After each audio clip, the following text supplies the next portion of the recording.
Buenas tardes. Empecemos por recordar que hay tres semánticas. Una, la semántica lingüística,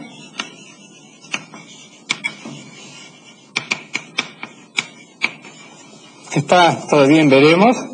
Las promesas de la escuela de Chomsky de los años 60 no se cumplieron, no queda nada de eso.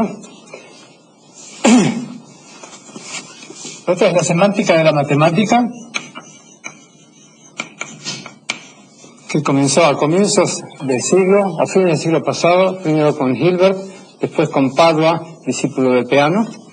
Fueron los primeros en hablar del asunto. Y la semántica filosófica, que empezó con Frege. Esto entonces está en veremos todavía. La semántica matemática se llama también teoría de modelos.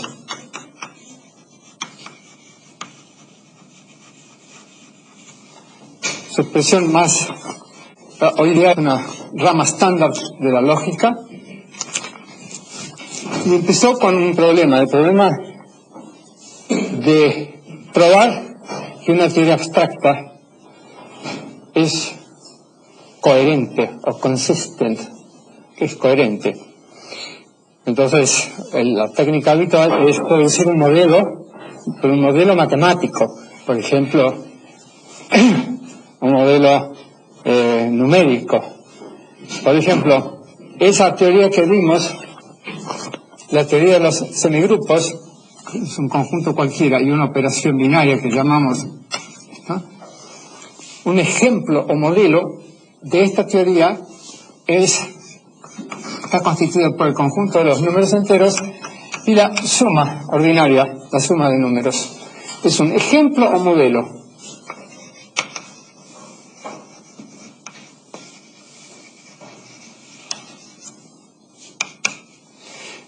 La teoría de modelos se queda dentro de la lógica de la matemática, dentro de las ciencias formales. No tiene nada que ver este sentido de la palabra modelo con la palabra modelo que se usa en física o en ingeniería cuando se dice aquí vamos a hacer un modelo de un puente o un modelo de un átomo, etc. Absolutamente nada que ver. Pero algunos filósofos, los de la escuela estructuralista, no se han dado cuenta de ese pequeño detalle, y a partir de Suppice y Smith, Stegner y todo, han creído que la teoría de los modelos, que es parte de la matemática pura, purísima, explica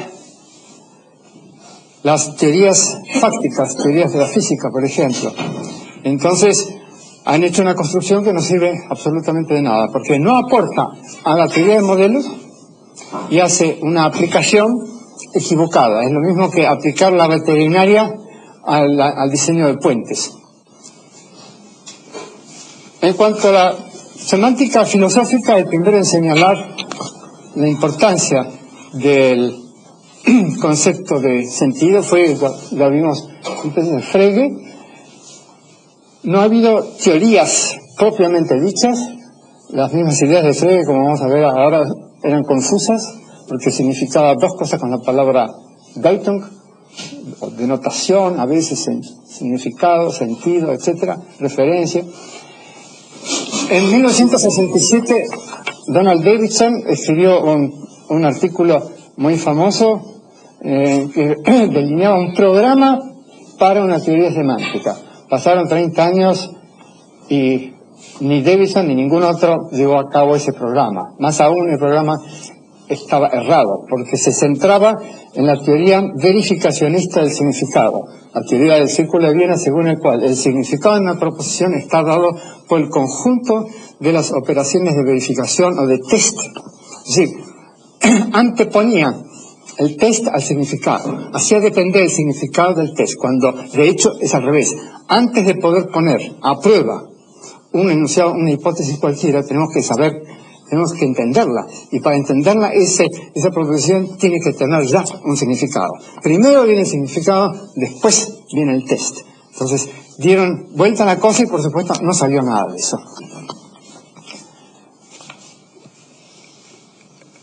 Mi motivación para hacer una teoría del significado no era criticar a estos señores, sino muy otra.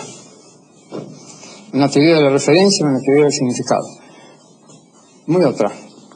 Una cantidad de motivaciones. Por ejemplo, Bolzano, en 1851, en un libro muy importante, muy famoso, Las paradojas del infinito, muy conocido por los matemáticos, más que por los matemáticos que por los filósofos, sostuvo lo siguiente, que la proposición, esta proposición, P es verdadera, es diferente de P. Esto es obvio, sin embargo, algunos filósofos de Oxford, tales como Strawson, han dicho que son la misma cosa, porque afirmar P es afirmarla como verdadera, de modo que el concepto de verdad es redundante. Bueno, Bolzano, que era un gran matemático, y dicho sea de paso, también era un sacerdote jesuita, a quien le impidieron dar misa porque era muy heterodoxo, y es famoso por un teorema Bolzano-Weierstrass. Bolzano dijo no solamente eso, sino que de esta proposición podemos afirmar otra proposición. Por ejemplo, la proposición anterior es falsa o es verdadera. Es decir, que él inventó lo de los metalenguajes, las metaproposiciones. Y así, indefinidamente, dijo, es una escalera infinita de proposiciones, de primer orden, de segundo, etcétera, etcétera. Fue él, 1851, pero nunca se le da crédito por eso. Él mismo dijo lo siguiente, como ejemplo de referencia, fue el primero en realidad en hablar con claridad de referencia, aunque sin hacer una teoría. Tomemos este ejemplo. Dijo, ¿a qué se refiere la proposición hay gente alfabeta? Sostuvo que se refiere a los alfabetos. Y la otra proposición, hay gente analfabeta, dijo, se refiere a los analfabetos. Ahora, se ve enseguida que eso es falso. ¿Por qué? Porque si decimos que hay alfabetos, esto es igual a decir que no para todo X es falso que haya alfabetos. O sea, que es falso que todo el mundo sea analfabeto. Entonces el concepto de analfabetismo aparece acá. Entonces no es posible decir que esta se refiere a alfabetos y esta se refiere a analfabetos. Entonces deben tener la misma clase de referencia. Y esa no es alfabetos, sino gente. Es decir, se refiere a gente. Eso es lo que vamos a encontrar después.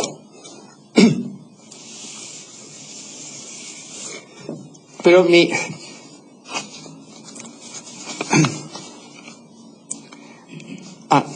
Aristóteles, en su analítica posterior, que es una mina todavía hoy, dice, una ciencia particular es una ciencia cuyo dominio, o clase de referencia, es un género único, un único género. Fíjese, ya se ocupaba Aristóteles del problema de referencia que no figura en ninguna de las obras de Carnap, por ejemplo. Carnap, que pasa por ser fundador de la semántica moderna, no tiene una teoría de referencia, no le importa el problema de referencia. ¿Por qué? Porque es idealista Carnap. Entonces el lenguaje existe por sí mismo. Entonces, Aristóteles dice que una ciencia particular se caracteriza por tener un género único. Bueno, algunas ciencias particulares sí, pero hay otras que no. Por ejemplo, la ecología se ocupa no solamente de organismos, sino de organismos en interacción con el medio. Se ocupa de dos géneros o familias, etcétera. No importa. Pero la verdadera motivación es esta. En física hay gente que ha sostenido que la relatividad, por ejemplo, se ocupa de ¿qué? Que se ocupa de operaciones de medición, de distancias y de tiempo. ¿Verdadero o falso? ¿Cómo hacemos para dirimir esta cuestión sin recurrir a las autoridades, a lo que dijo Einstein o lo que dijo Bergman, o lo que dice la Enciclopedia Británica o lo que fuera? Otros sostienen, por ejemplo, Bohr y von Neumann, que la mecánica cuántica se refiere también a operaciones de medición hechas con aparatos, etcétera, sobre microobjetos tales como átomos, etcétera. Es decir, que siempre está el observador ahí metido. ¿Verdadero o falso? ¿Cómo podemos hacer sin recurrir al argumento de autoridad? Citas, al argumento escolástico. ¿Hay alguna manera objetiva? Podemos aplicarle una teoría de la referencia uniforme a todas las teorías para extraer la clase de referencia auténtica debajo de la hojarasca filosófica o pseudofilosófica? Bueno, sí. Eso en cuanto a la referencia. En cuanto al sentido, tomemos un concepto básico, primitivo, de alguna teoría física, por ejemplo, el concepto de carga eléctrica. Puesto que no se define, puesto que es básico, uno se pregunta, ¿qué sentido tiene? ¿Cuál es su contenido, su sentido? Respuesta, hay que mirar cómo aparece en la teoría. Hay que ver cuáles son sus parientes lógicos. ¿Con qué están relacionados? Esa es la respuesta que voy a dar dentro de un rato. Pero con hacer operaciones de medición, como hacen Carnap y otros, lo ponemos, lo sometemos a una fuerza, etcétera. Con eso lo único que se aclara es cómo se mide la carga de un cuerpo, pero no se averigua qué es, porque el mismo procedimiento podría tal vez servir para medir la masa, etcétera. De modo que esos procedimientos no sirven. Necesitamos una teoría semántica que sea totalmente independiente de las operaciones empíricas y previa a ella, porque las operaciones, el tipo de operaciones empíricas que hagamos va a ser guiado por nuestra manera de comprender estas ideas.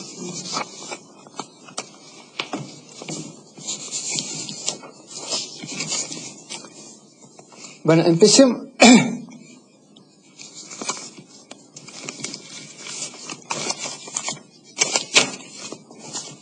Yo hago la diferencia que un nominalista no puede hacer entre signos, constructos,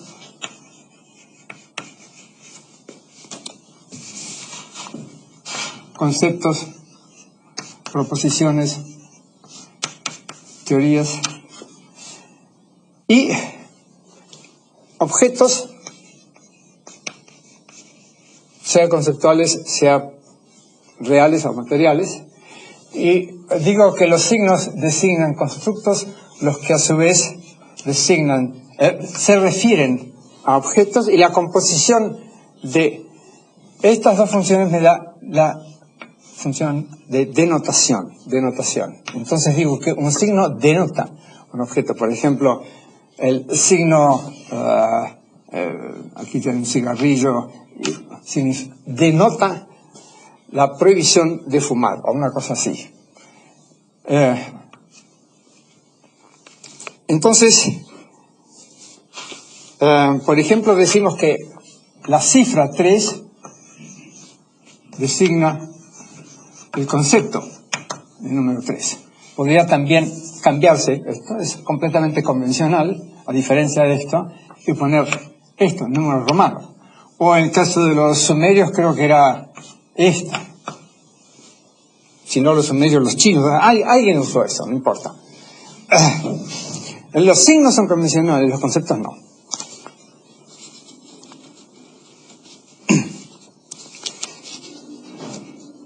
En cambio, cuando decimos,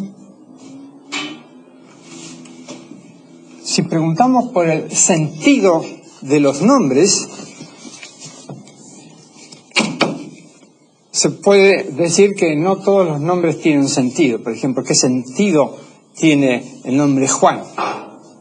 Y a propósito, me acuerdo de una discusión en el Congreso Internacional de Filosofía del 83, en que estaban Quine, Putnam, Felsdal y otros, y se ocupaban de la semántica de los nombres, lo que está muy bien para un nominalista, y por supuesto no sacaba nada. Entonces yo pregunté, a ver, ¿cómo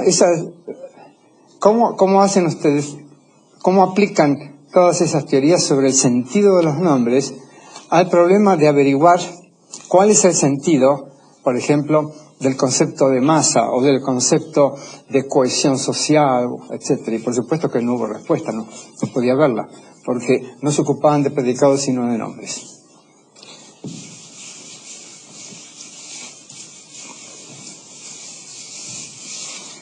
La clave, hay una cantidad de pistas cerradas.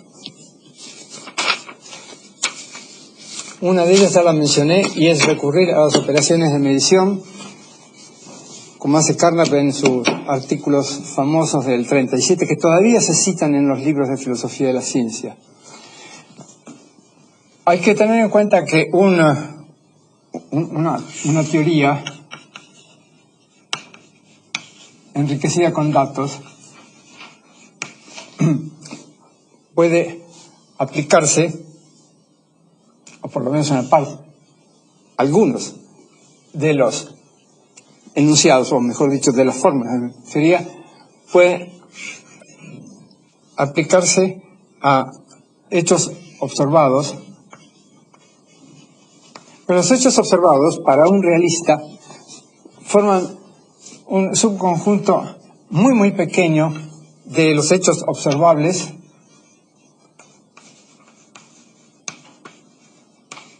los que a su vez forman un conjunto miserablemente pequeño de los hechos reales, la mayor parte de los cuales no pueden observarse directamente. Entonces, solamente estos hechos, los observados, pueden servir como elementos de prueba o evidence para apoyar o socavar una teoría. Pero la teoría se refiere a una cantidad de hechos que no son observables, ni observados ni observables. Es mucho más amplia. Es decir, que una teoría no tiene un contenido empírico, sino un contenido fáctico, mucho más amplia.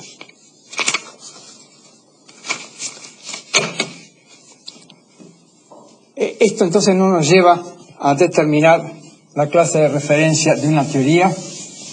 Hay otras pistas que se han usado, por ejemplo, la gramatical, usando la gramática clásica, la gramática que no conocía la lógica. Si decimos, por ejemplo,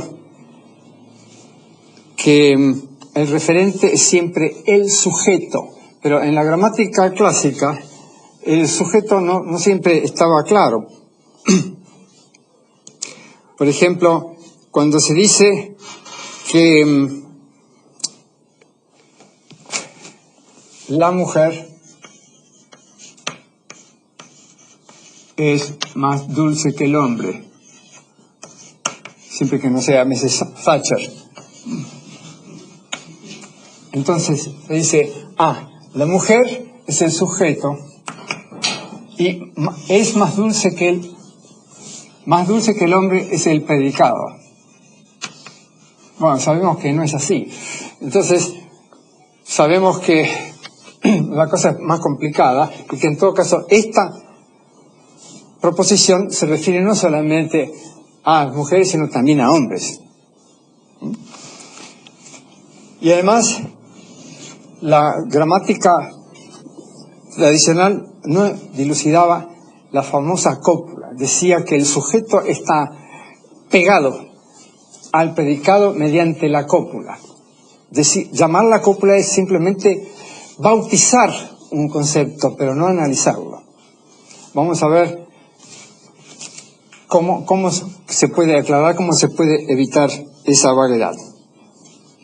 Después, un psicólogo tal como Franz Brentano, que es muy amado por los fenomenólogos, decía que hay que buscar el objeto, mejor dicho, el objeto intencional, es decir, el objeto de la conciencia asociado al constructo dado. Pero eso pide una búsqueda introspectiva y a la semántica no le interesa la psicología. Frege decía que las proposiciones denotan, y usaba la palabra bedeuten, valores de verdad. Entonces decía, puesto que estas dos proposiciones, 2 es igual a 4 y 2 es mayor que 1, ambas son verdaderas, entonces ambas proposiciones son iguales. Bedeuten significan o denotan, no se sabe bien cómo traducir bedeuten, lo mismo. Esta ecuación figura en un escrito importante de Frege. Es por supuesto falsa. Son totalmente diferentes. Estas son. ¿Y de dónde sale? Es que esta palabra, este verbo, bedeutet, significaba unas veces para él lo que llamamos sentido, otras veces se llama referencia, pero también, explícitamente, valor de verdad.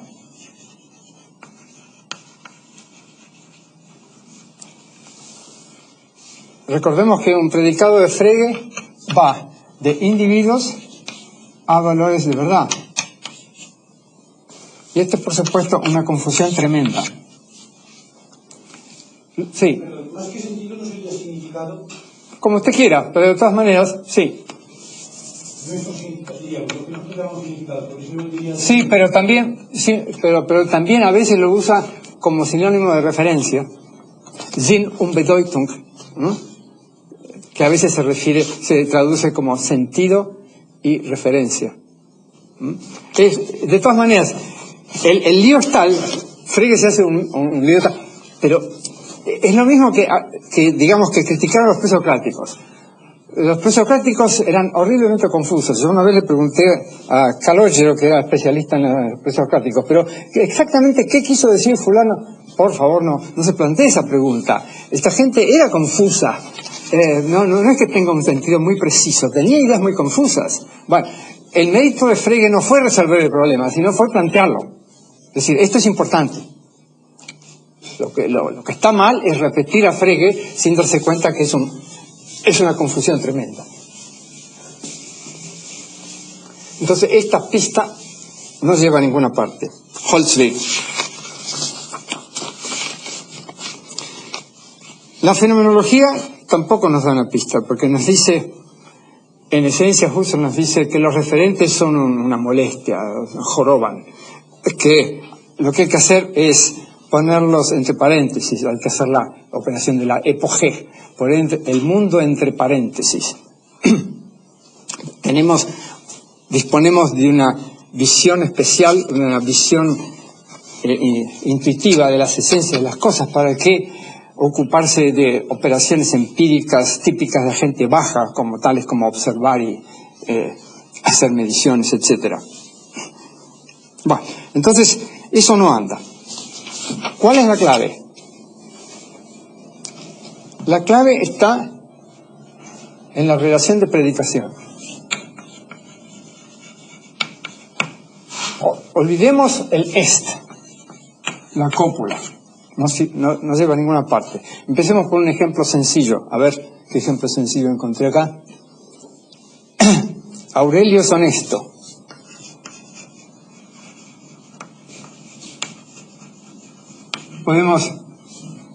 ¿Cuál es el referente? Aurelio. Podemos abreviarlo de la siguiente manera. Esta no es más que una abreviatura, pero es una abreviatura sugerente. ¿Qué sugiere? Sugiere que h es una función que evaluamos en el punto A, digamos.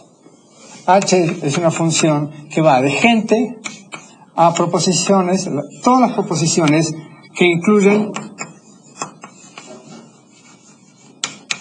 H. Entonces, tomamos el valor de A para el elemento A de G, o simplemente H de A. ¿Y esto qué nos da? La proposición, Aurelio es honesto. Ya está.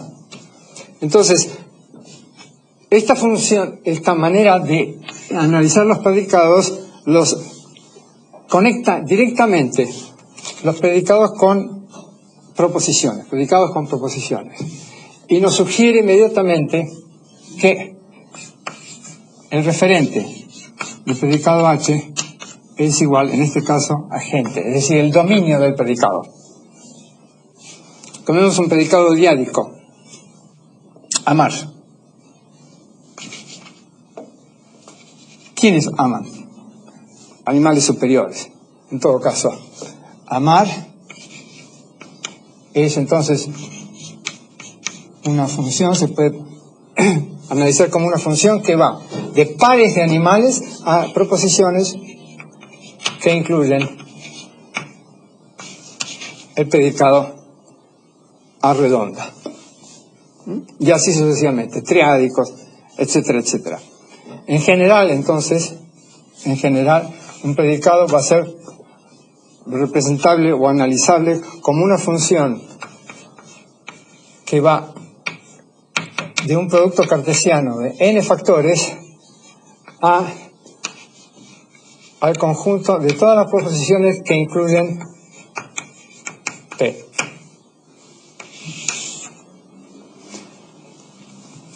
Entonces, primer postulado de mi teoría de la referencia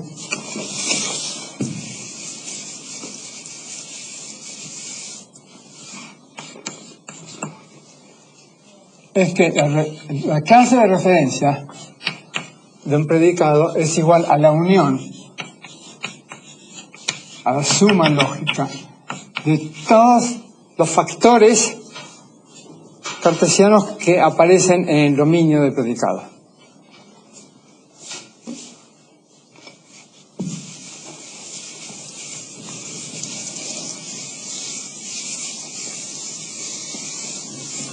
Y esta es la función de referencia para predicados. Pero por supuesto necesitamos una función diferente para los enunciados. Entonces, segundo postulado para los enunciados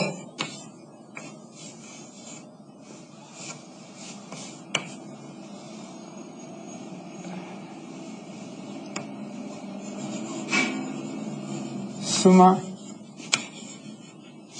de las clases o de los referentes, las clases de referencia de los predicados que figuran en el enunciado S. El caso más sencillo, tomemos una proposición atómica de este tipo. Esta tupla tiene la propiedad P. ¿Cuál es la clase de referencia? Simplemente los individuos que figuran aquí.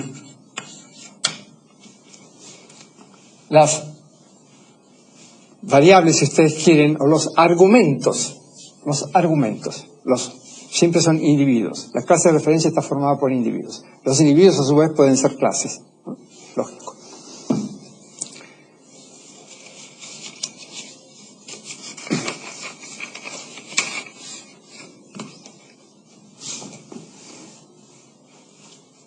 Hagamos algunas aplicaciones a ver cómo funciona la cosa.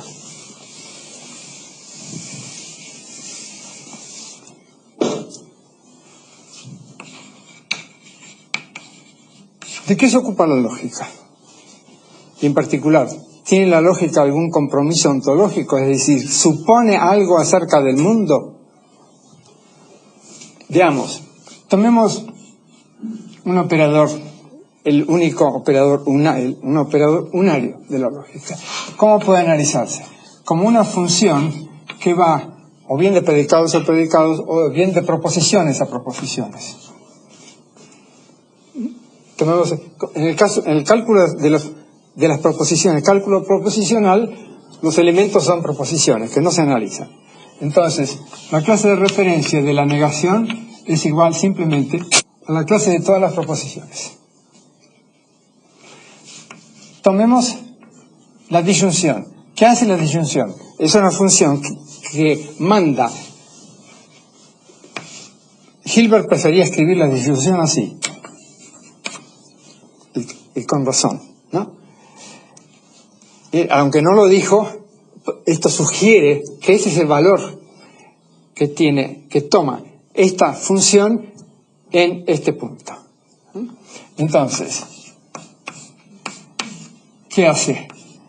Lleva o manda pares ordenados de proposiciones a proposiciones, pero puesto que la disyunción es conmutativa, no importa el orden. En todo caso, aplicando el postulado 1, ¿qué sale? Que la clase de referencia de la disyunción es otra vez la clase de todas las proposiciones. Y así podemos seguir.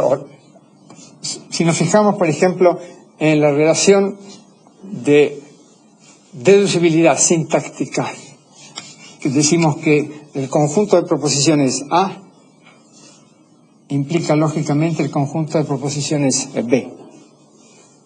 ¿A qué se está refiriendo esto? Se está refiriendo a proposiciones.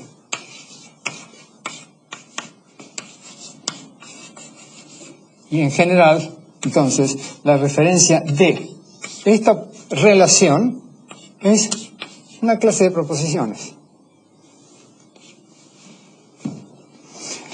La lógica, entonces, se ocupa de proposiciones o se ocupa de predicados. Estos pueden ser predicados también.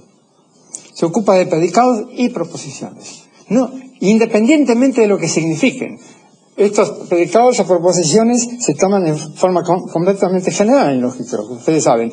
Se hace abstracción del contenido. La lógica no tiene otro contenido que el dado por las fórmulas de la lógica.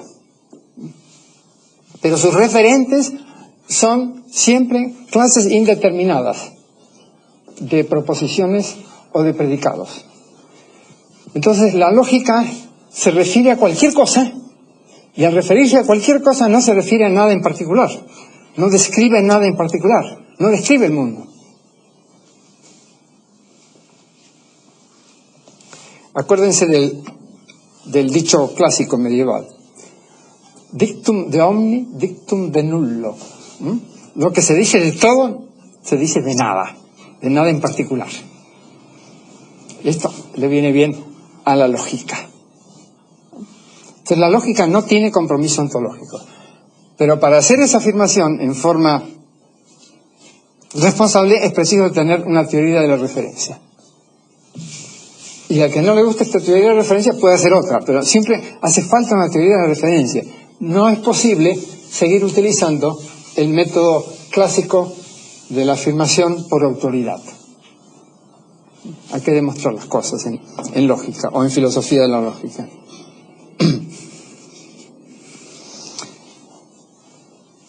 Vemos ahora el caso muy particular que interesa para las ciencias y las técnicas de la referencia fáctica.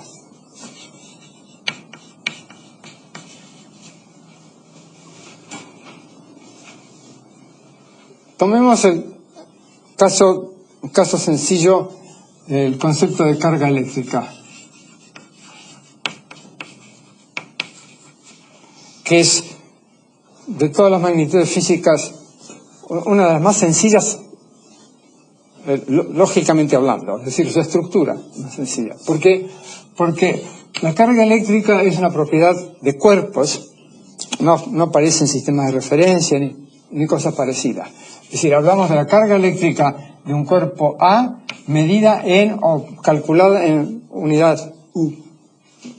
Entonces, este es un cierto número real, positivo o negativo. Esto está sugiriendo que la carga eléctrica es una función. El predicado carga eléctrica es una función que va de cuerpos y unidades de carga a números reales. Pero el codominio de esta función es la recta real, no es una clase de proposiciones. Entonces tenemos que introducir acá un predicado que sea una función proposicional propiamente dicha. Entonces lo hacemos de esta manera. Juntamos todo. Dominio con codominio. Proposiciones que contienen a Q cuadrada. Y tal que entonces Q cuadrada para C y U es igual a R. Toda esta es una proposición. Todo esto es una proposición. Entonces, vemos cuáles son los referentes. De estos referentes, solamente uno es físico. Las unidades son totalmente convencionales, son una invención humana. A diferencia del patrón, el patrón puede ser un cuerpo cargado especial, etcétera. Puede tomarse como patrón la carga del electrón, por ejemplo. Estos son convencionales. Estos son conceptos, los números reales. Lo único real o lo único material es esto. Entonces, introducimos acá la función referencia fáctica. Referencia fáctica es simplemente esto. Nada más. Olvidamos todo lo demás. Entonces, cada vez que nos encontramos con una función en física o en biología, lo que fuere, podemos averiguar a qué se refiere usando esta teoría de la referencia.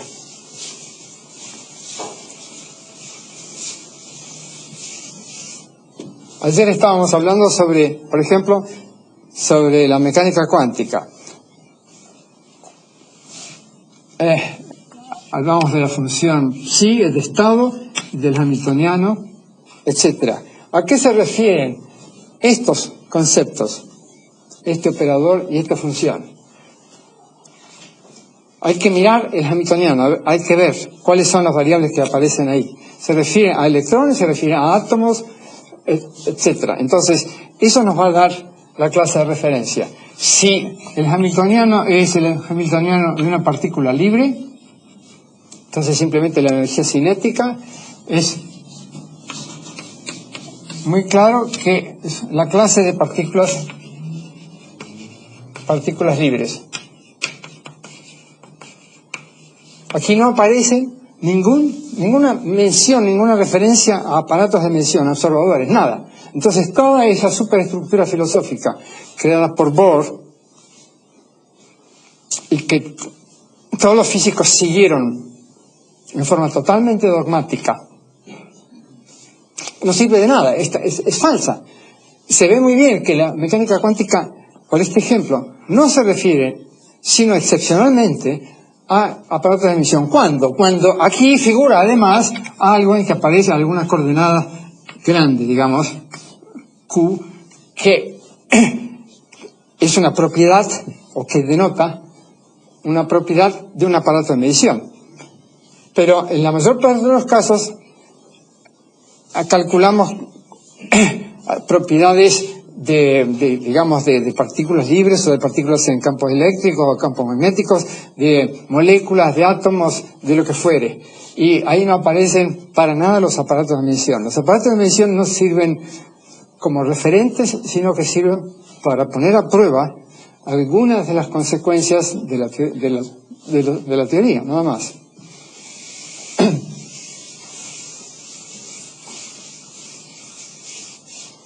O si escribimos la famosa ecuación relativista, según la cual la energía de una partícula de masa m es igual a mc cuadrado. ¿Dónde están las operaciones de medición de distancias o de intervalos de tiempo? No sirven para nada. Esta es una proposición cuya clase de referencia es el conjunto de todos los cuerpos, grandes o chicos. Tienen que ser cuerpos, es decir, tienen que tener masa. Cuerpos y corpúsculos, cuerpos grandes y chicos. Entonces la afirmación que figura incluso en la Enciclopedia Británica, en el artículo de relatividad, de que la teoría de la relatividad se ocupa o se refiere a, dice taxativamente, se refiere a operaciones de medición, etcétera, es falsa. Aquí vemos a qué se refiere. Entonces se eliminan. En un instante se puede averiguar cuáles son los referentes auténticos de una teoría. Y para estar seguro, para estar completamente seguro, hay que axiomatizar la teoría. ¿Por qué? Porque supongamos que tengamos acá una proposición de una teoría, un teorema de una teoría. Sabemos que si afirmamos T, se deduce de T o U, donde U es arbitrario. completamente arbitrario. Por ejemplo, T puede decir que la velocidad de una partícula es tal, y U puede decir que Dios no lo quiere.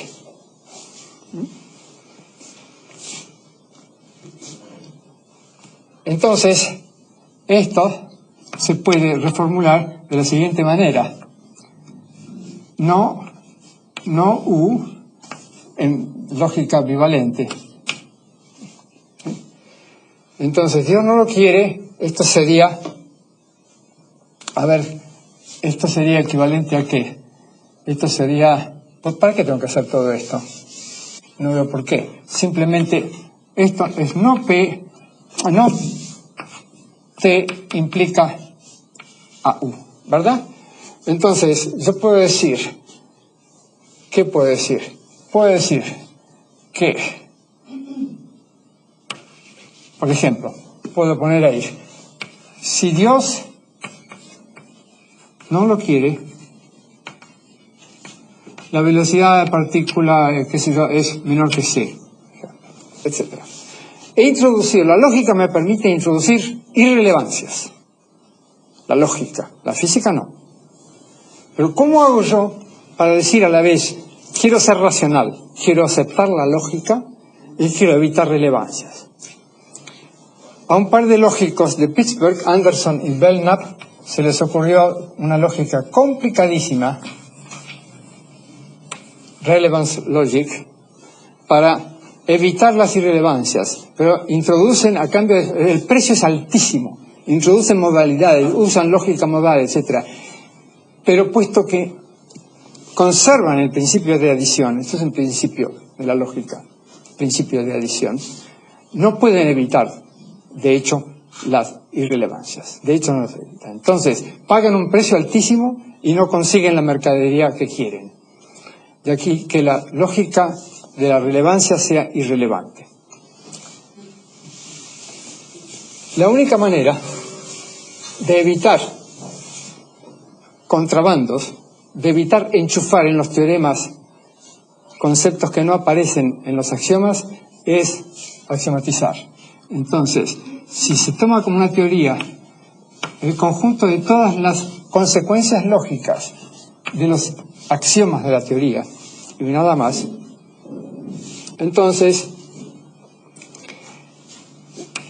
la referencia de la teoría, la clase de referencia, resulta ser, eso se ve en uno de los teoremas, la clase de referencia de los axiomas.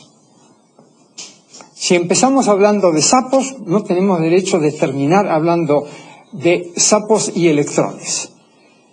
Si queremos hablar de sapos y electrones, entonces tanto los sapos como los electrones deben figurar como referentes de algún, por lo menos un axioma. Entonces, de esa manera se evita la axiomatización, evita irrelevancias.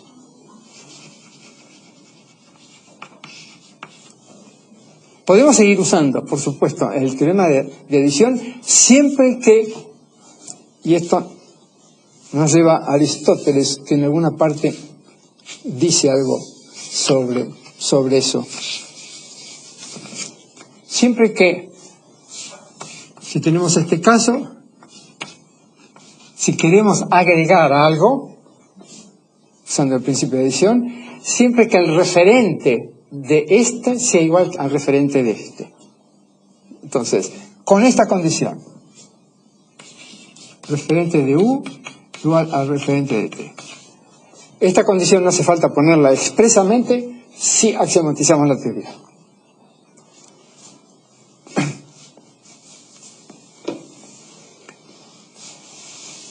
Es por este motivo que, para aclarar las cosas, yo axiomaticé una cantidad de teorías, entre ellas la mecánica cuántica, las dos relatividades, la mecánica clásica y la electrodinámica clásica y alguna otra. Justamente para estar seguro y para terminar con discusiones puramente escolásticas.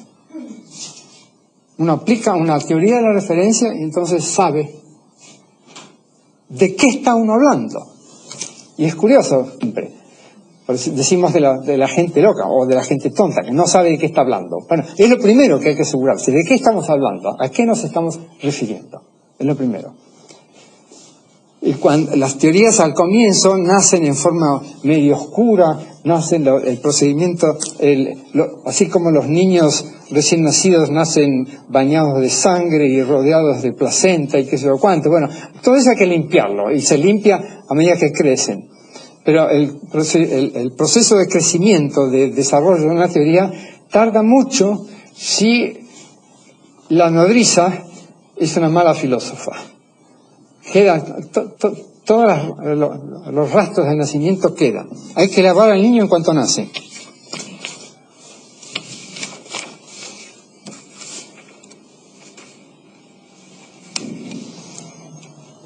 Esto mismo sirve también para examinar la teoría, o la tesis, mejor dicho, de la inconmensurabilidad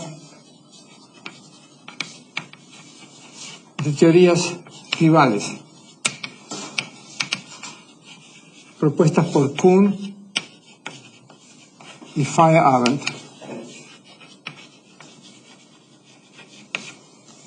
El único ejemplo que ellos examinaron fue el de la mecánica clásica y mecánica relativista. Y Feyerabend dijo que en la mecánica clásica no se encuentra ninguna de las fórmulas o ninguna de las proposiciones que se encuentran en la mecánica relativista, pero no las analizó. Eso es cierto, pero no las analizó. Podría haber visto que son conmensurables o son comparables aun cuando son diferentes. Y precisamente porque son comparables es que podemos decir, esta es mejor que aquella. Si no fueran comparables, como por ejemplo una sonata de Vivaldi por un lado y la ecuación de Schrödinger por la otra, ¿cuál preferimos? No tiene sentido, tienen que ser homogéneas, tienen que ser comparables. Bueno, estas teorías son comparables y por ser comparables es que podemos hacer experimentos y decir, los experimentos favorecen a esta teoría sobre aquella otra. Entonces, fijémonos nuevamente cuál es la clase de referencia de la masa, del concepto de masa en relatividad, en mecánica clásica. Es el único ejemplo que ellos mencionan. Es una función que va de los cuerpos, tiempos, bueno, olvidemos el tiempo porque tomemos un cuerpo cuya masa no varía en el transcurso del tiempo. Unidad de masa a números reales. Bueno, la clase de referencia fáctica, dejemos de lado entonces las unidades, es esta, son cuerpos. Se refiere a cuerpos. El concepto de relatividad concepto relativista de masa es más rico que este. Tenemos cuerpos, sistemas de referencia, unidades de masa. Es decir, si fijáramos si conviniéramos en que vamos a usar solamente un sistema de referencia, por ejemplo, este laboratorio, entonces esto coincidiría con este.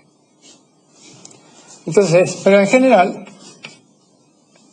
la clase de referencia de este concepto más amplio es esta más esta, que se ve que incluye a este otro. Es más amplia esta clase. Es decir, es comparable. Esta teoría es más general que esta. Entonces sí son comparables, son conmensurables. Entonces, nuevamente, una teoría simplísima de las referencias permite terminar con esta discusión e introducir además un criterio. Decimos que T y T' son conmensurables entre sí cuando comparten referentes. O sea, cuando la clase de referencia de T y la clase de referencia de T' se solapan.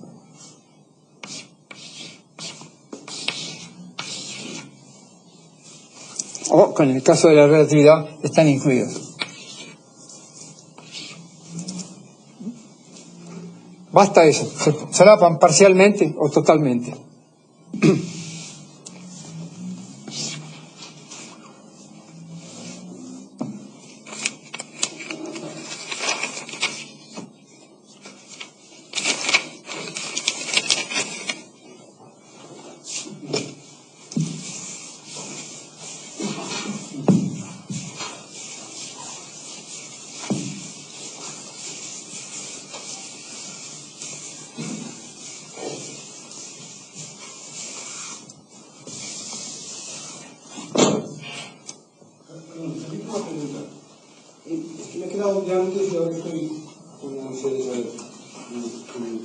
Cuando ha dicho que para eliminar la relevancia.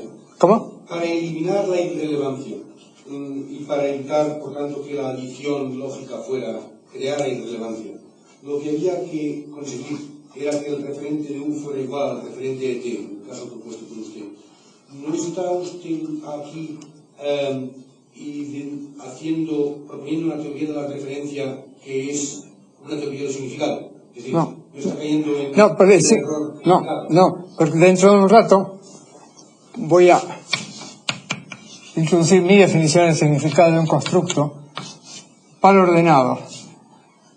Sentido, que todavía no lo he definido, del constructo junto con su referente, clase de referencia. Entonces, hasta ahora nos hemos ocupado de esta componente. Falta la otra.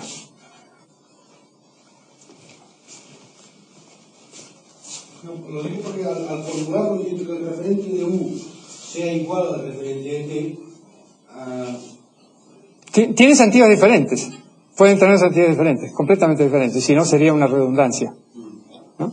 Pero no hace falta agregar esa condición.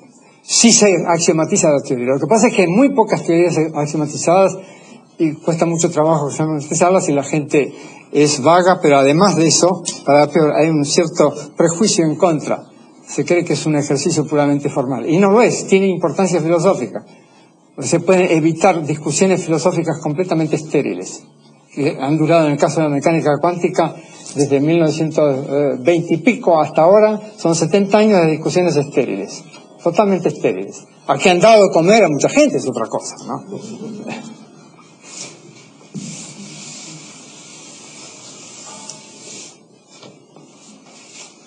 Entonces ahora veamos rápidamente el problema del sentido. Tengo dos teorías de sentido para dos casos. Primero, el caso en que tenemos predicados y proposiciones más o menos sueltas, que no tenemos una teoría. Entonces, sentido 1.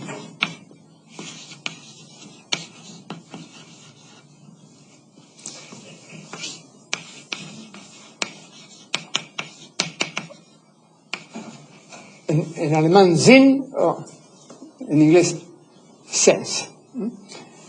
Entonces, tomemos el predicado humano. ¿Qué decimos que caracteriza al ser humano?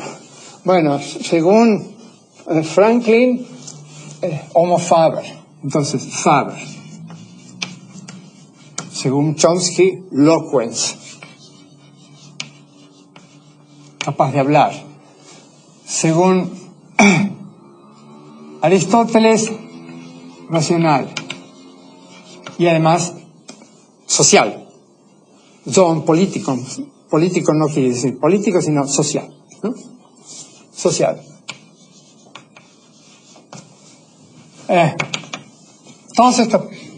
Entonces podemos decir que el sentido de este predicado es un conjunto, el conjunto de las notas, como solía decirse, características o que caracterizan al ser humano.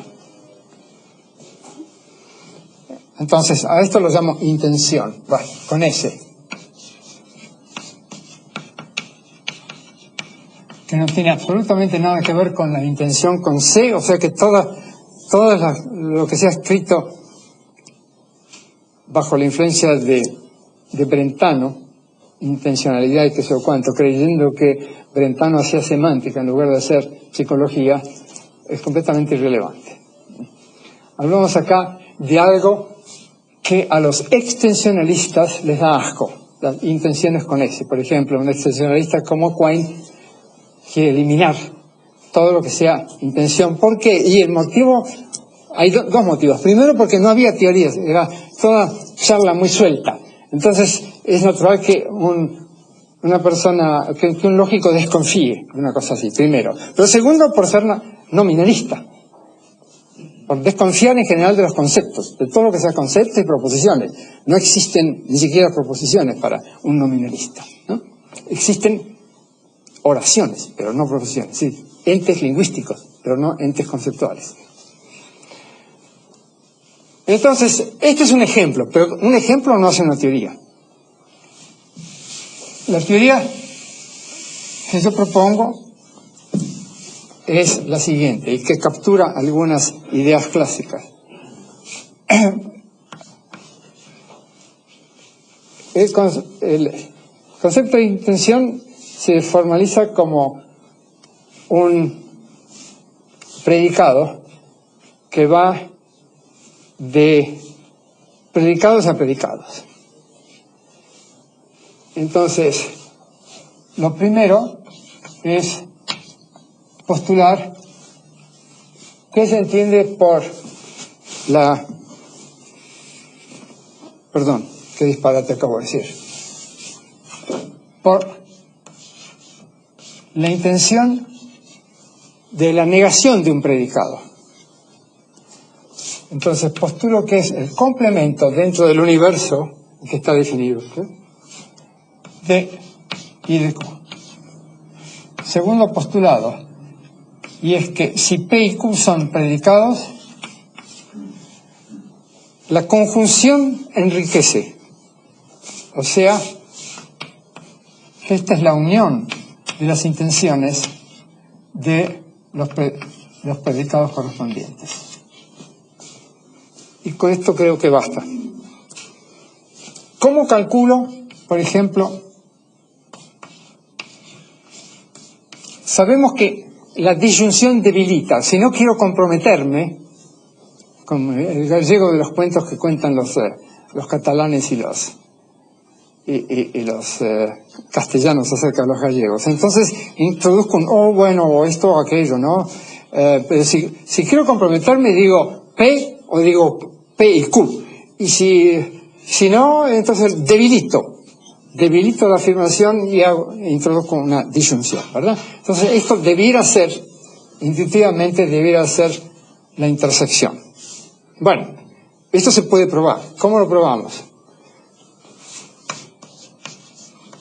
¿A qué es igual P y Q en función de la disyunción y de la negación?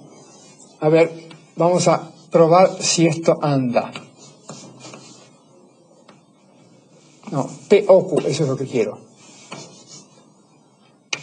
A ver si esto anda. Esto es, usando De Morgan y lógica clásica, este es igual, perdón. No, P, o sea, P O, está bien. Es así. Es así. Entonces ya tengo acá lo que necesito. La intención de esto es igual a la intención de esto. Aplico el primer postulado y me da que este es el complemento de la intención de ¿qué? De la intención de no P y no Q. Ahora bien, la intención de una conjunción es igual a la intención de primer conjoint, como se dice, unión, intención de no Q, y a su vez, otra vez aplicando De Morgan, este es igual a la doble negación de P, unión, no, ¿qué estoy diciendo? De Morgan. Intersección, doble negación o doble complemento de I de Q. Pero esto es igual a I de, la intención de P, intersección, intención de Q. O sea, tomo el conjunto de predicados que me da la intención de P, el conjunto de predicados que da la intención de Q, tomo su fórmula de intersección y aquí tengo. Lo mismo pasa con las demás conectivas lógicas, implicaciones, etcétera, etcétera, ¿no? Todo eso se hace en un par de minutos. Ahora bien, esto es muy primitivo. Empezamos por decir que los predicados estaban dados por sus notas. Por ejemplo, el triángulo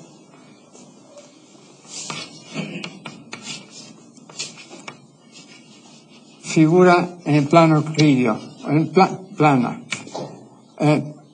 3 lados, 3 ángulos. Es una descripción. En ciencia nos interesa, y en técnica también, averiguar el sentido de predicados que figuran en teorías. Entonces la idea intuitiva es la siguiente.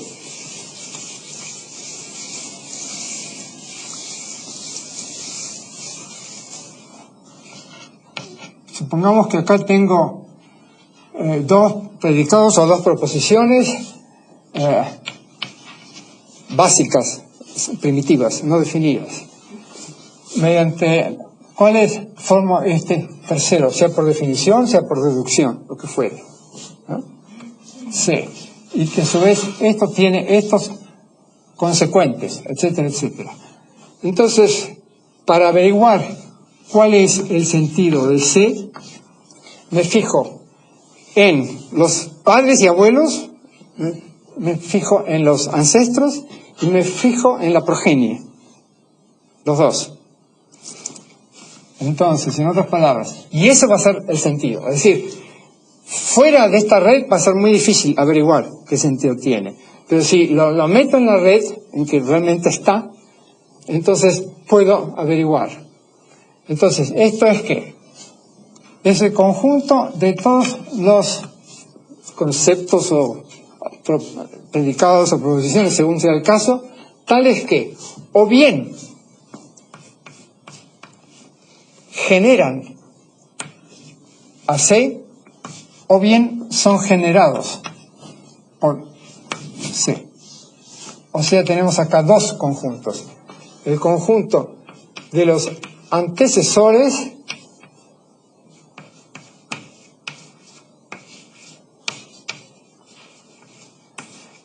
unido al conjunto, bueno, si quieren, para evitar líos, unido al conjunto de los sucesores o progenie.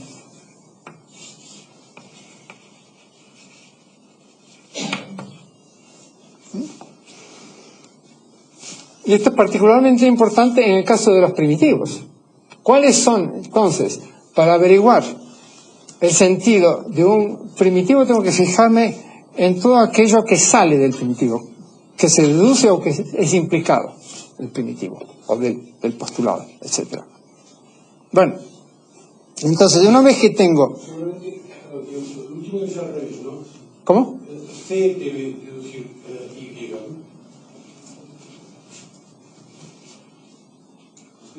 Sí, perdón. Gracias. Por supuesto, sí. C y se deduce de C. Claro. Sí, gracias. Entonces, este es el sentido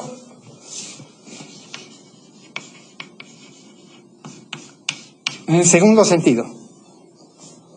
El segundo significado de la palabra sentido, o mejor dicho, la segunda teoría. Son dos teorías Desarrollo aquí el álgebra, es una cosa que no tiene mayor interés, pero nuevamente tiene importancia para averiguar particularmente el sentido o el contenido, si ustedes prefieren, de conceptos o de proposiciones básicas, es decir, que no se deducen de ninguna otras. Ahora, una vez que tengo el sentido de un constructo, de un predicado o de una proposición, y en la clase de referencia digo que el meaning o significado de C, etc. Postulo, esto es una convención. Es decir, que el significado está dado por el contenido y además la referencia. Sinn und Bedeutung, si no fuera que Bedeutung significa para Frege casi siempre valores de verdad, ¿no? Entonces, los intencionalistas, digamos, intencionalistas con S, se fijan solamente esto, los extensionalistas en esto. Pero fíjense que esto no es lo mismo que la extensión, ¿eh? Ojo. Por ejemplo, tomemos el predicado es un Dios. Para un ateo, la clase de referencia de Dios es vacía. Pero el ateo va a preguntar enseguida, si es que sabe algo de lógica, va a decir, un momentito, el concepto de Dios o los conceptos de Dios están definidos tácitamente o implícitamente por sus respectivas teologías. Entonces me fijo en las teologías. Entonces, las teologías me dicen cuál es la clase de referencia de Dios. La clase de referencia del Dios cristiano, es la Santísima Trinidad. Santísima Trinidad. No es nulo. Esto no es vacío. Es el conjunto formado por la Santísima Trinidad y descrito entonces por una cantidad de dogmas. Son diferentes. El sentido, ¿qué estoy diciendo? La extensión y la referencia. Puede muy bien ocurrir, más aún, que yo no sepa, haciendo ciencia, no sepa cuál es la clase de referencia, o mejor dicho, que no sepa cuál es la extensión. Supongamos que un físico inventa una partícula nueva. El profesor Kani Scheider inventa el Bernoulli, se llama. Entonces, él sabe perfectamente cuál es la clase de referencia de los Bernoullis. No es vacía. Él supone eso. Por eso que introduce. Pero él no sabe cuál es la extensión, porque todavía no se ha hecho ningún experimento.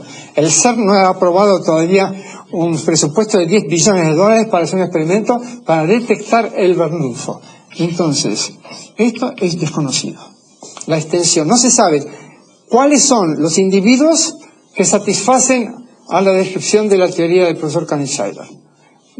Extensión indeterminada. Pero la referencia sí. Y el sentido además está dado por ¿qué? El sentido del concepto o del predicado Bernoulli está dado por la teoría de los Bernoullis. Dicho sea de paso, Bernoullifones, perdón, tiene que ser Bernoullifones. Entonces es una partícula. ¿No? Entonces, esto es importante. Los extensionalistas no tienen razón. Hace falta la referencia. Que además necesitamos el concepto de extensión, sí, pero es trivial. El concepto de extensión es completamente trivial. Determinarlo no es. Hay que hacer experimentos, observaciones, determinar quiénes son los individuos que caen dentro de la clase. Eso no es, es una operación empírica esa. Pero el concepto es trivial. La extensión de un predicado es simplemente el conjunto de todos los objetos que satisfacen ese predicado. Y ya está, listo. Es una cuestión de definición y no de teoría. Pero esto cuesta mucho trabajo darse cuenta de que la clase de referencia no es lo mismo. Un ejemplo más contundente puede ser este. Tomemos un predicado diádico. Entonces, un predicado diádico. La clase de referencia, el predicado diádico, un predicado diádico, entonces, definido como una función, este es el dominio, producto cartesiano, proposiciones que contienen a D, entonces la clase de referencia es A unión B. Ahora bien, ¿cuál es la extensión de ese mismo predicado? Es el conjunto de los pares ordenados que pertenecen precisamente a esta región del plano, digamos, están acá, X, de plano AB, y tal es que, en efecto, es verdad que X está relacionado con Y por la relación D, ¿no? Entonces vemos que esto es plano, está todo chato. Por decirlo en forma intuitiva, la función de referencia achata, aplana. Acá no. Acá tenemos un producto cartesiano. Entonces se ve, la diferencia es bastante obvia. Y sin embargo la confusión es constante en la literatura. Entre clase de referencia y clase y extensión. Supongo que la extensión no tiene que ser comprobada siempre empíricamente, porque puede ser extensión de objetos no empíricos. Ah, seguro. ¿Verdad? Seguro. Sí, así es. Según el tipo de referencia, Sí. se va a determinar también una extensión. Ah.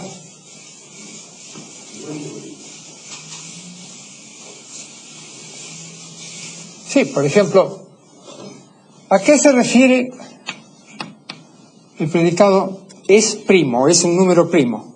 Se refiere exclusivamente a números enteros positivos. No se refiere a fracciones, por ejemplo.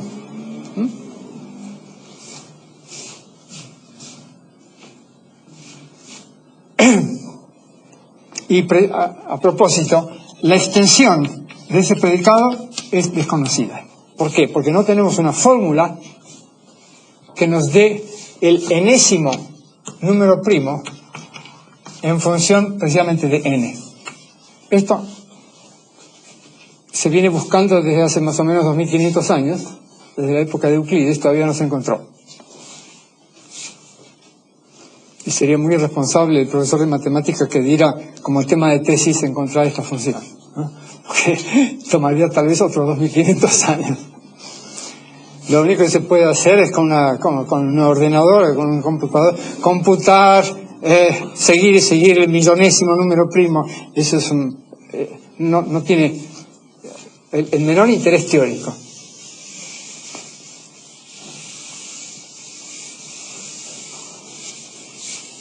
Pero usted puede decir la tortuga es un número primo. Pero es un disparate. Ya. Entonces, la clase de referencia de esa proporción, números primos y tortuga, ¿no? Eso se puede decir, pero no tiene sentido ni en tortulogía, ni en teoría de números, ¿no? Es decir, no es que sea verdadera ni falsa, no tiene sentido.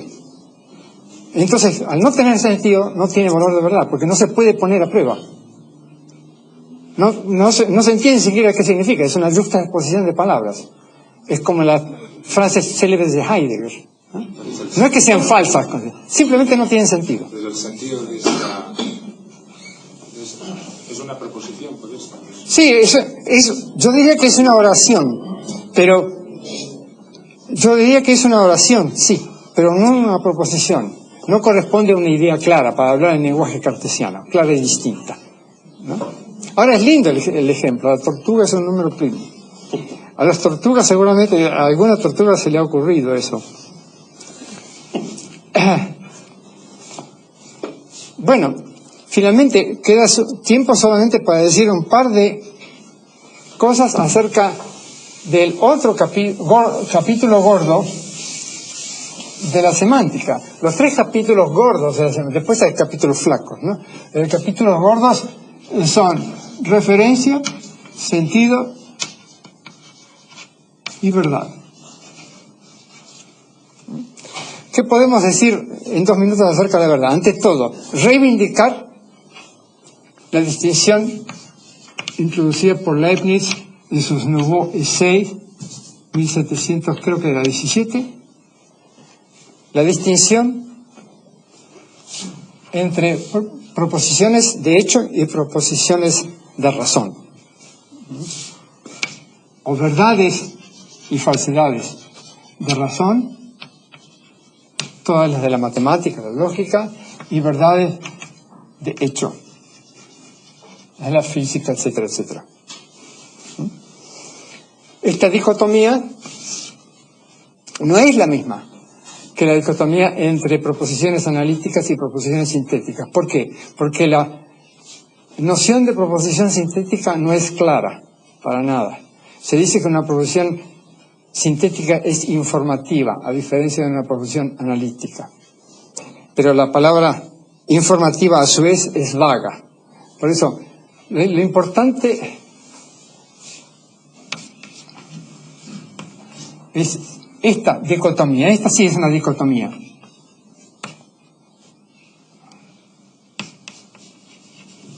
O fácticas.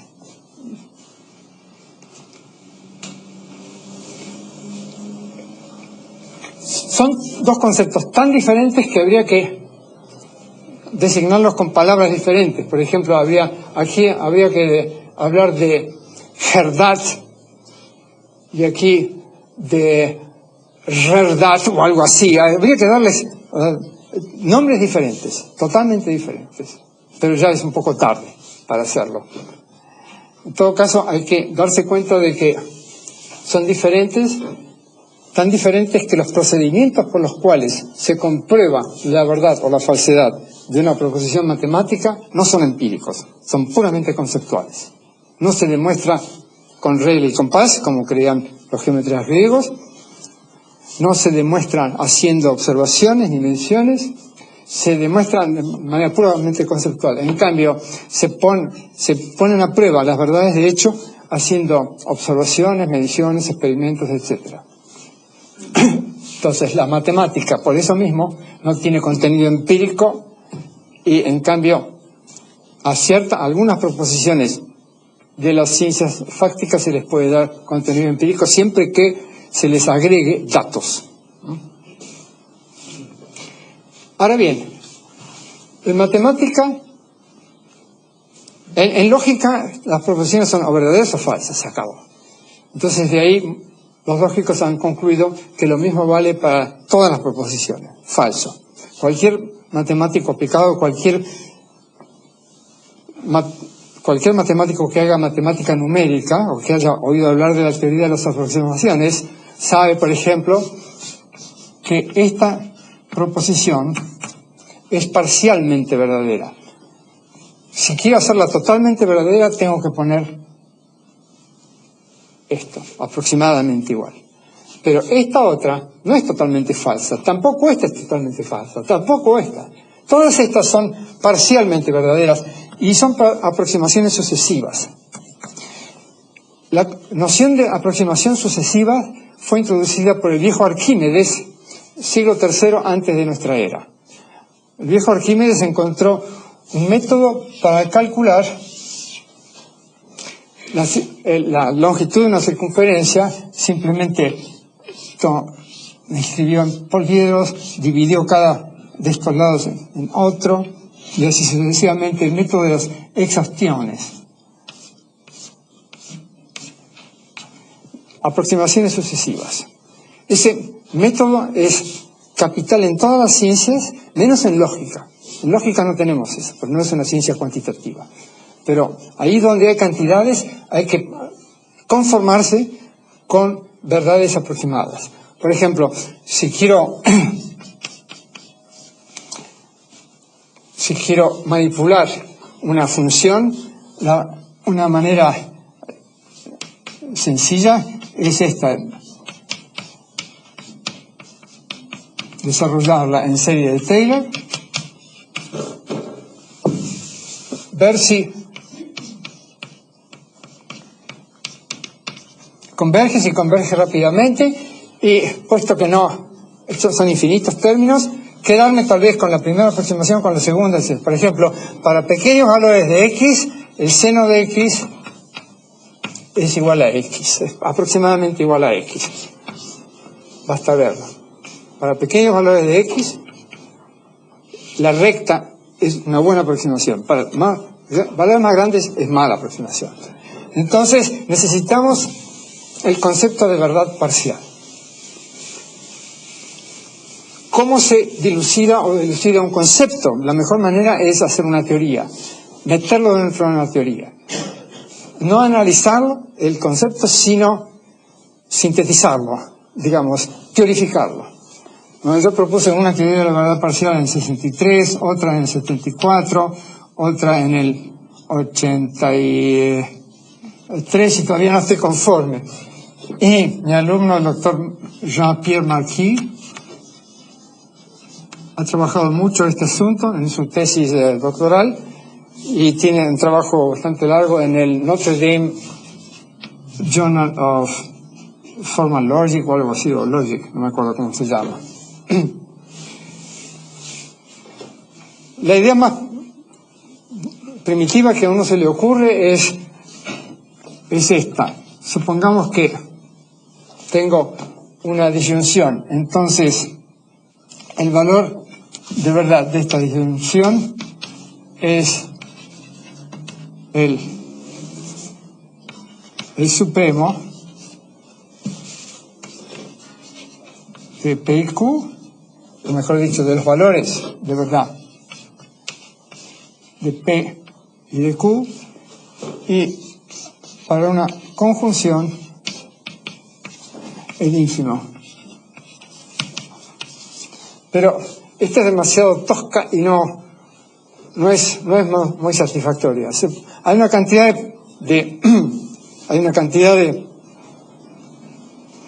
de paradojas que se presentan. Si la verdad parcial de P es igual a un medio, entonces de aquí saldría que la verdad parcial de no P también es un medio. ¿Okay? O sea, en todo caso, este es un campo muy poco explorado o mal explorado, en particular porque ciertos filósofos tales como Reichenbach, Carnap y Popper han querido identificar el valor de verdad de una proposición, sea con la probabilidad, sea con la improbabilidad de la proposición. Para Reichenbach identificaba valor de verdad de una proposición con la probabilidad de la proposición. Y Popper con la improbabilidad. Pero esto falla por la base. No se puede asignar probabilidades a las proposiciones, porque las proposiciones no son fenómenos, no son aleatorios. Sobre todo las proposiciones que pertenecen a una teoría, son cualquier cosa menos dadas al azar. Cualquier cosa. Y no hay probabilidad sin azar. Sin azar no se puede hablar de probabilidad, se puede hablar de plausibilidad, cualquier cosa, pero probabilidad en sentido del cálculo de probabilidades solamente se puede aplicar a procesos o acontecimientos al azar. Entonces, no quiero decir mucho más sobre esto porque todavía está en el taller.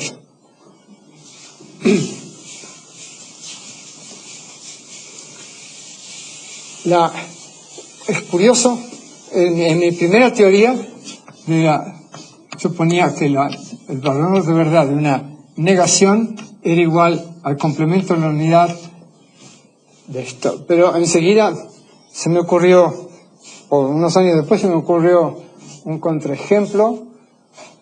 Si yo digo, por ejemplo, que Juan tiene 10 años y de hecho De hecho, sabemos que Juan tiene 11 años. Entonces, ¿cuál es el error que cometo? Es de 1/10, no es gran cosa, 10%. Ojalá todas las verdades de que disponemos fueran tan precisas, ¿no? Pero ahora, yo, como el gallego del cuento, siendo cauto, en lugar de decir tiene 10 años, digo, Juan no tiene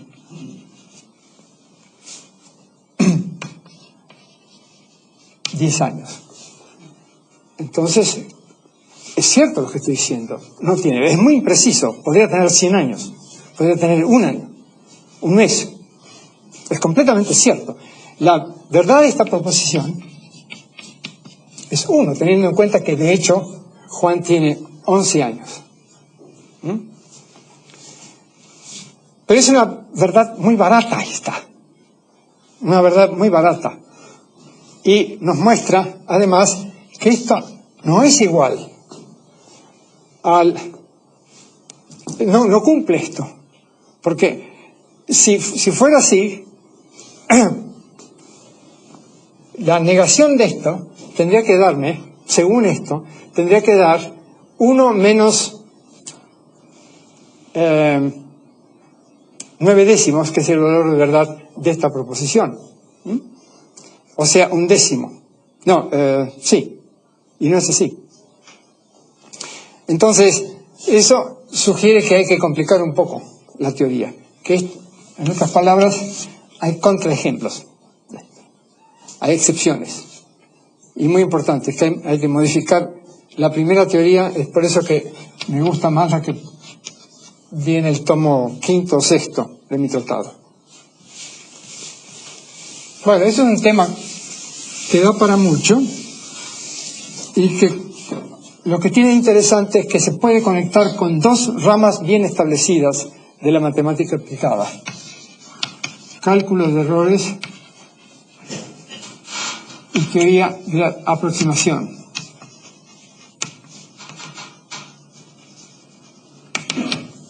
Y la gente que se ha ocupado de eso casi nunca ha mirado a estas teorías. Bueno, esto es todo por hoy. ¿Preguntas y objeciones?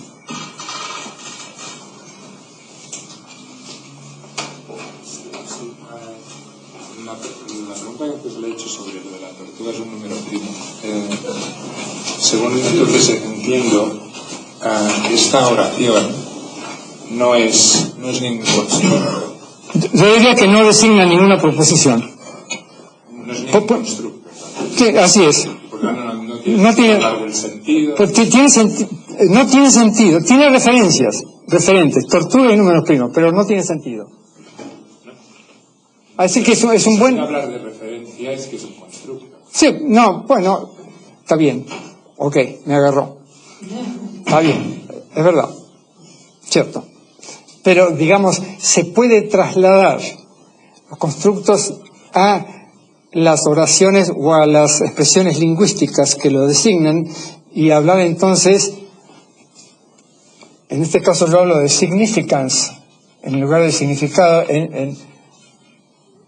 significación en lugar de significado. Significación de una expresión lingüística, ¿no? Que sería entonces igual al significado del constructo designado por la expresión lingüística, ¿no? Para poder definir el concepto de sinonimia. Por ejemplo, Quine siempre se ha quejado de que el concepto de sinonimia no está definido, que es un concepto vago. Bueno, yo digo que la expresión lingüística es sinónima o tiene la misma significación que prima significación si y solo si el significado de E es igual al significado del constructo. El significado del constructo es el prima, donde, a su vez, aquí tengo que poner como antecedente, si E designa a C' y E', bueno, designa a E, entonces, ¿ok? Es decir, traslado entonces a los constructos, ¿no? Me fijo qué designan, qué constructos designan, me fijo si son sinónimos, si tienen entonces el mismo sentido y la misma referencia. Entonces, a ver, demos un ejemplo sencillo de dos predicados que tienen el mismo referente y el mismo sentido, de modo tal que sus respectivas expresiones lingüísticas, letras o palabras, lo que fuere, tienen la misma significación.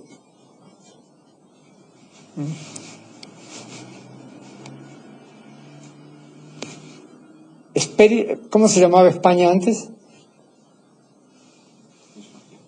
Hispania. Y antes de eso, Hespérides, el jardín de las Hespérides. Hespérides, bueno, digamos, Hespérides y España significan lo mismo, porque designan el mismo constructo. Su referente es el mismo, su sentido es el mismo, ¿no? Uno. Y el sucesor de cero. Son dos nombres del mismo objeto. Uno y sucesor de cero.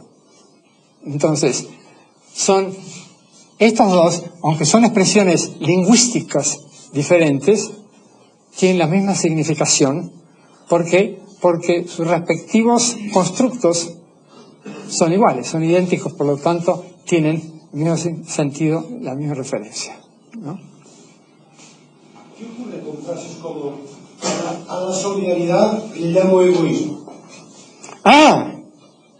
Es buenísimo eso, sí. Está lleno de teóricos de la elección racional que dicen que la solidaridad no es nada más que un tipo de egoísmo bien entendido. Bueno, yo diría que eso es una trampa. Diría que es un engaño. Nada más que es un engaño. Pero no me refiero a la cuestión ética que interesa, sino a la cuestión de análisis semántica. Se propone aquí un sitio. Hablamos aquí de sinónimo. En el contexto de esa teoría infame, sí, claro, son sinónimos. Se empieza por estipular que son iguales. Se empieza por estipular. La cuestión es, uno toma el diccionario y ve que no, que egoísmo y solidaridad son en cierto modo opuestos entre sí, ¿no?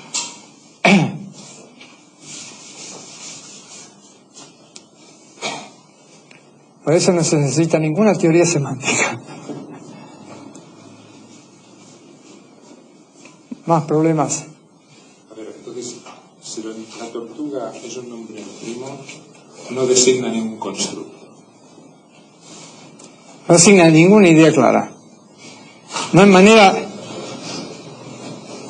o como diría Kant, no hay ninguna intuición detrás de esa palabra, ¿no?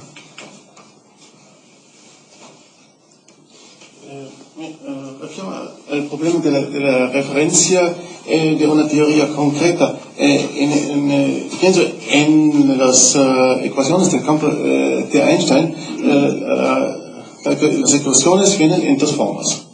Y una de esas formas tiene un cierto parámetro, el parámetro del lambda, y hay tantas dificultades en indagar la referencia de este parámetro. Hay varias conjeturas, hasta ahora no se sabe a qué se refiere. Y hay una lucha gedanklich de los astrofísicos si hay que poner ese lambda cero o no. Y hasta ahora no se sabe qué pertenece al lado izquierdo, al lado derecho, tiene que ver con la materia, tiene que ver con la curvatura de la estructura del espacio, o si no tiene un significado alguno. ¿Por qué es tan difícil indagar en la referencia de este parámetro, aunque se sabe muy bien a lo que refieren los demás parámetros, la curvatura y el tensor de la materia? Hasta ahora es un problema no resuelto. Bueno, eso lo hace muy sospechoso, esa lambda. Es decir, si tomamos acá fuentes del campo gravitatorio, o sea, cuerpos y campos de radiación, cualquier cosa menos un campo gravitatorio. Entonces, está descrito por el tensor materia. Entonces, decimos que la geometría está determinada por la materia, ¿no es cierto? Y ahí, ahora le agregamos esto, ¿no es cierto? Entonces la cuestión es, aquí sabemos a qué se refiere esta proposición. Se refiere a la referencia de esta ecuación originaria, no, la primera de Einstein, Einstein 1. Einstein 1 es cuerpos y campos, vamos a poner acá, todos los campos.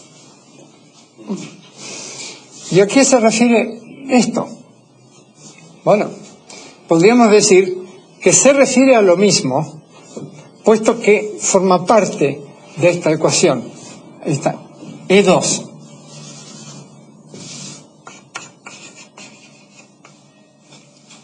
E2. Lo que no se sabe es exactamente qué representa. Sabemos a qué se refiere, pero no qué representa. Porque esto sabemos que representa la densidad de la distribución de la materia. Esto sabemos que representa la estructura del espacio-tiempo, que está ligado a esa espacio. Esto no sabemos qué significa, en el sentido de que, si bien se refiere a lo mismo, el sentido no lo conocemos. Generalmente tiene un sentido, el sentido de la curvatura. En la interpretación de centímetros. Sí, es verdad. Menos 2. Elevado menos 2 en la curvatura. Pero ahora hay interpretaciones de tipo que es la masa energía del vacío. Del vacío. Ajá. Del vacío, claro. Sí. Pero es tan difícil sí. ¿A qué se refiere? Se representa que hasta ahora es desconocido. Sí. La semántica de las ecuaciones totales.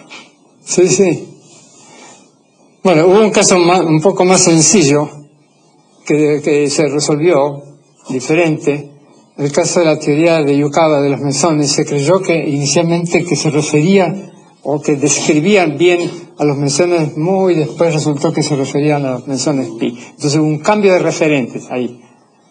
Ahí no fue demasiado difícil, se tardaron 15 o 20 años y el problema se resolvió, ¿no? Y acá, bueno, no está resuelto, es un problema no resuelto todavía. Pero tal vez alguna consideración semántica, buscando entonces precisar el sentido y precisar el referente, tal vez algún análisis de este tipo sirva. No sé. Pero en realidad es una constante, no es lambda. Lambda mono. Es una constante. Una constante que se hace multiplicar con el métrica. Con esto. Lambda acá. multiplicada por G por esta. Sí. Ajá. Entonces es una constante propiamente. Sí, claro. Sí. No, hay que añadir lambda. Sí, pero no se puede, porque esto es un tensor y esto es un tensor. Lambda por G. Bueno.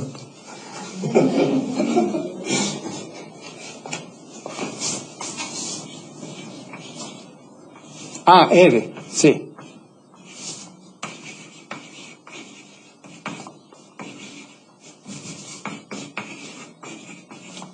Sí. Sí. Gracias. Sí. Bueno. No, fallo.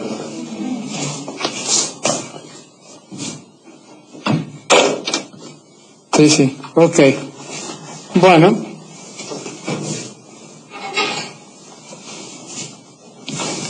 durante muchos años no se supo bien cómo interpretar las ecuaciones de Maxwell del campo electromagnético. El propio Maxwell intentó dar una interpretación mecánica y falló completamente. Y la gente no quería aceptar las ecuaciones de Maxwell porque no veían que tuvieran un significado mecánico. Y puesto que reinaba, es una cuestión filosófica, reinaba la concepción mecanicista del mundo en aquella época, entonces muchos se resistían. Por ejemplo, los franceses se resistían por dos motivos. Por eso y además porque Maxwell no era francés, ¿no? Claro, estaba Ampère, que era el rival. Y más aún, si se ve la literatura del siglo XVIII, durante todo un siglo y pico después de Newton, la gente todavía discutía acerca del significado del concepto de masa. ¿Qué es? Inercia, cantidad de materia, ¿qué es? Hasta hace muy poco. A Mach no le gustaba el concepto de masa, trató de eliminarlo, de definirlo en términos de aceleraciones. Durante 2 siglos, más de 2 siglos, prosiguieron las discusiones. Los conceptos que se refieren a cosas o a propiedades no visibles, como el caso de masa o el caso de la curvatura del espacio o lo que fuere, siempre dan lugar, son oscuros al principio, se tardan años, tal vez siglos, en dilucidarlo. Ahora yo creo que una filosofía clara puede ayudar a dilucidarlo. Y toca el pensamiento claro en general. Más preguntas. Tal como ha expuesto este asunto, seguramente no habrá entendido bien, pero no veo claro cómo salimos del constructo para llegar al objeto. Referencia. Tenemos acá un signo, una palabra, lo que fuera, que designa a un constructo y que a su vez el constructo se refiere a algún objeto que puede ser a su vez conceptual o puede ser real. Entonces, cuando pensamos acerca de números primos, cuando pensamos acerca de cosas tales como borrador, etcétera, pensamos con conceptos. Formamos con los conceptos proposiciones, etcétera, que se refieren a esas cosas o a esos objetos conceptuales, etcétera. A veces hay alguna ambigüedad, no sabemos bien cuál es el referente, pero eventualmente se puede aclarar. Sí, objetos conceptuales no hay problema. Sí. Pero objetos reales es un poquito más difícil. Sí. Sobre todo porque, claro, por ejemplo, antes ha puesto el ejemplo del Ulfón, ¿no? En el que no sabemos la extensión, pero afirmamos que tiene referente. Sí. Pero en ese caso, si no conocemos ninguno de sus casos, podríamos pensar que el referente sigue siendo el constructo. No, pero podemos decir lo siguiente: puesto que la teoría determina el sentido del concepto Bernard-Ulfón, diciendo, por ejemplo, que tiene una carga eléctrica nula, que tiene una masa nula, que tiene spin 1, etcétera, etcétera, helicidad 1, etcétera, etcétera, que interactúa débilmente con las ondas gravitatorias, etcétera, etcétera. Podemos buscarlo, tenemos manera de buscarlo y eventualmente encontrarlo. Podemos hacer todo un plan de investigación, diseñar un experimento para observarlo, ¿no? Pero el caso más claro, por supuesto, es el que usted acaba de decir. Si un constructo se refiere a otros constructos, no hay problema. Por ejemplo, ¿a qué se refiere la teoría de conjuntos? A conjuntos. ¿A qué se refiere ¿a qué se refiere la teoría de grupos? A grupos, etcétera. Eso es evidente. Sin embargo, a propósito de eso, yo tarde me voy a referir a ciertos sociólogos de la ciencia que dicen, no, todos los conceptos matemáticos se refieren a cuestiones políticas. Todos están repletos de cuestiones políticas o sociales. Por el hecho de que la investigación matemática se da en una comunidad científica que a su vez está sumergida en una sociedad, ellos creen que los constructos matemáticos ellos mismos están permeados de ideas políticas, ¿no? No se sale de lo. Nunca han hecho un ejercicio como este, averiguar cuál es el referente. No tienen teoría de referencia, hacen afirmaciones dogmáticas, ¿no? Que es lo más común en la vida diaria y en la filosofía. No solamente en la filosofía escolástica.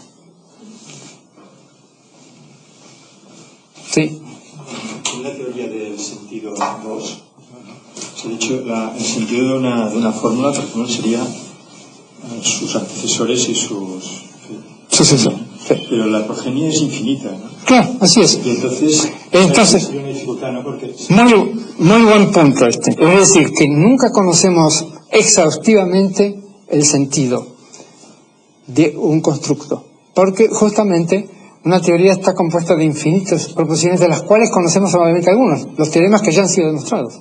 Pero ese es un subconjunto miserablemente pequeño en comparación con el conjunto potencial, ¿no? Sí, completamente. Entonces se va enriqueciendo, a medida que la teoría se va desarrollando, se va enriqueciendo el sentido conocido, la parte conocida del sentido. Hacemos la misma cuando decimos que una teoría es el conjunto de las consecuencias de sus axiomas, si es que ha sido axiomatizada, también. Ahí el conjunto es infinito. Entonces, conocemos solamente una parte de eso. Y tratamos con solamente una parte. E intentamos enriquecer ese conjunto conocido. Y luego, si una misma teoría, puede ser organizada de distintas maneras. También. Entonces, lo hemos de considerar como teorías distintas. Intuitivamente nosotros decimos que es la misma teoría. Entonces, por ejemplo, la mecánica del punto. Una fórmula como el teorema del trabajo, pues puede, en una cierta manera, puede ser una consecuencia de unas fórmulas y en otra manera de organizarlo de otras. Entonces, su significado sería distinto. Sí, es contextual, en efecto, es contextual, depende. Por ejemplo, la mecánica del punto, a la que usted punto material, a la que usted se acaba de referir, se puede enunciar, como lo hizo Newton, o en forma lagrangiana, o en forma hamiltoniana, y otras más, ¿no? Y entonces hay ciertos enunciados y ciertos, por ejemplo, acá y acá el impulso se definen, el impulso de lineal se define, acá no, es primitivo. Entonces, el significado del impulso en esta teoría va a ser levemente distinto de lo que es en estas, ¿no? Acá, en cambio, acá la velocidad es definida, lo mismo acá, y acá, pues acá también es definida, sí, pero en cambio el Q no. Sí, en efecto, es así, es contextual, por eso siempre hay que referirse al sentido del constructo tal en tal teoría, no así la referencia, en la referencia no importa.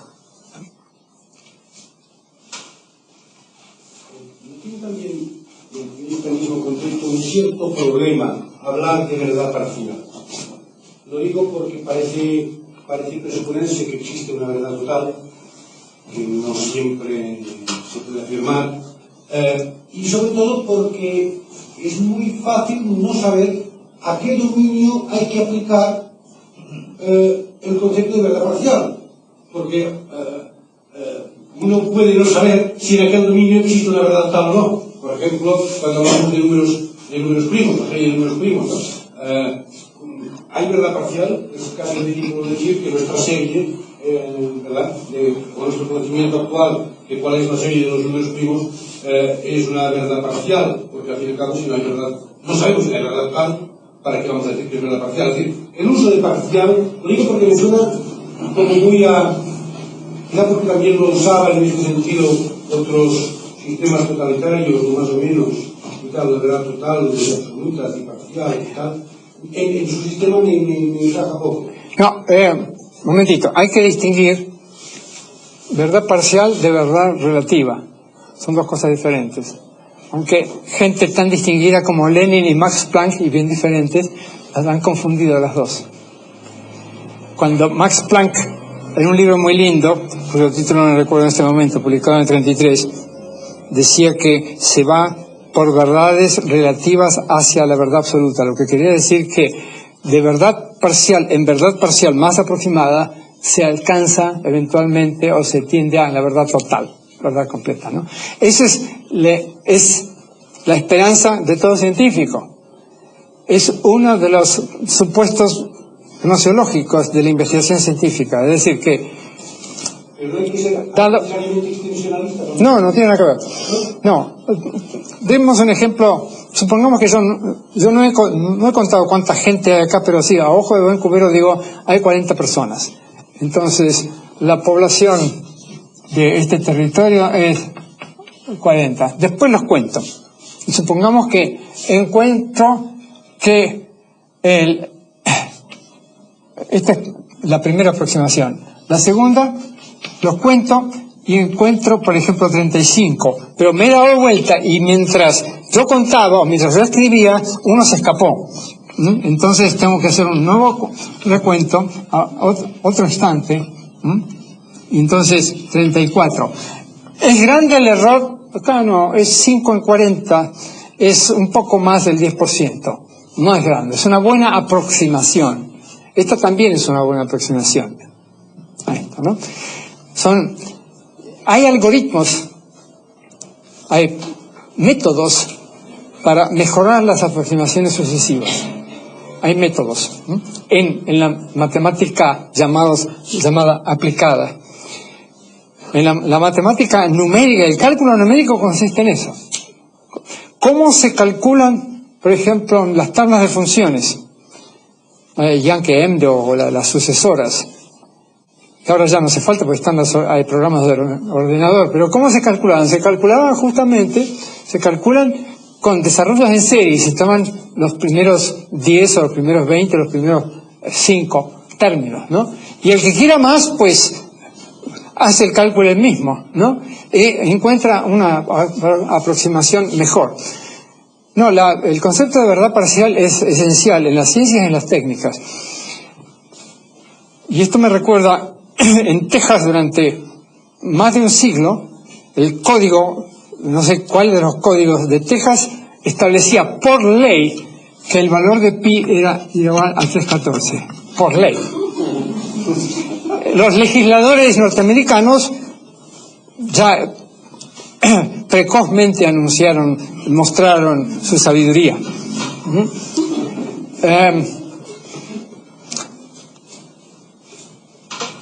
Entonces, el error aquí es del orden de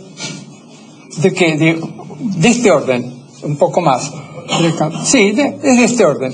Entonces, la verdad, el grado de verdad de esta proposición es igual a 1 menos el error, que es, o sea, su grado de verdad es muy elevado. 0,999, ¿no? Es muy elevado.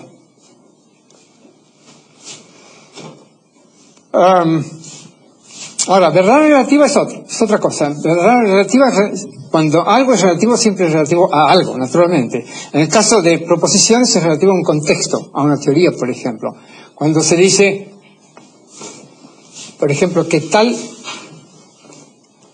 el teorema de Pitágoras es relativo a, o la verdad del teorema de Pitágoras es relativa a la geometría euclídea del plano, pero no de la esfera. En una esfera no vale.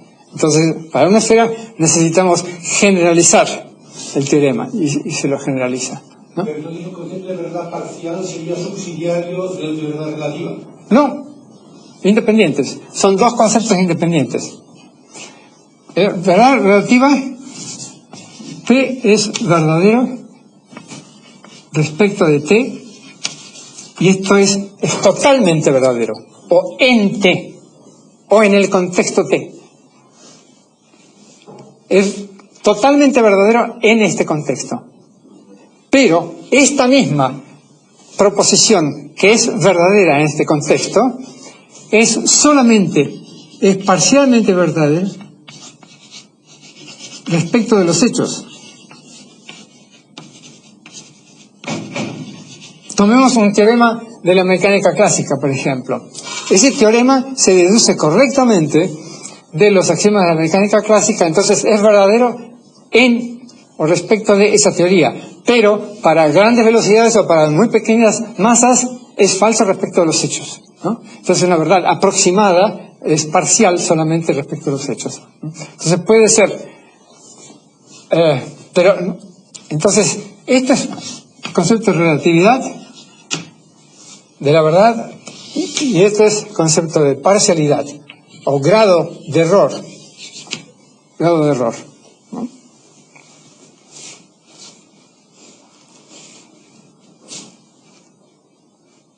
¿Más preguntas? ¿Más objeciones? ¿Más refutaciones? ¿Más confirmaciones? Bueno, si no, hasta mañana.